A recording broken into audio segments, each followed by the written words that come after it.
দেশের এই সংকট মুহূর্তে নির্বাচনই একমাত্র সমাধান বলছেন মির্জা ফখরুল ইসলাম আলমগীর।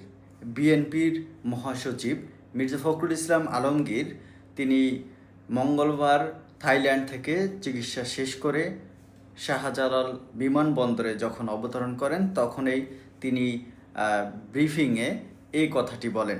তিনি বলেন, অর্থনৈতিক এবং সামাজিক মুক্তির জন্য নির্বাচন একমাত্র সমাধান। আপনারা জানেন যে বর্তমানে সবচেয়ে যে আলোচিত বিষয়টি সেটা হচ্ছে ত্রয়োদশ সংসদ নির্বাচন। এই ত্রয়োদশ সংসদ নির্বাচনের কথা সরকারের পক্ষ থেকে ফেব্রুয়ারি মাসে বলা হয়েছে এবং কোনো দল চাচ্ছেন পিআরের মাধ্যমে নির্বাচন ব্যবস্থা, আবার বিএনপি সহ কয়েকটি দল চাচ্ছে আগের মতো করেই সরাসরি ভোটের মাধ্যমে জনগণের প্রতিনিধি বাছাইকরণ। তো বিএনপির মহাসচিব মির্জা ফখরুল ইসলাম আলমগীর যে বলেছেন যে নির্বাচনই হচ্ছে বর্তমান সংকট মোকাবেলায় একমাত্র সমাধান। ভিউয়ার্স, আপনারাও কি একই মত পোষণ করেন কিনা?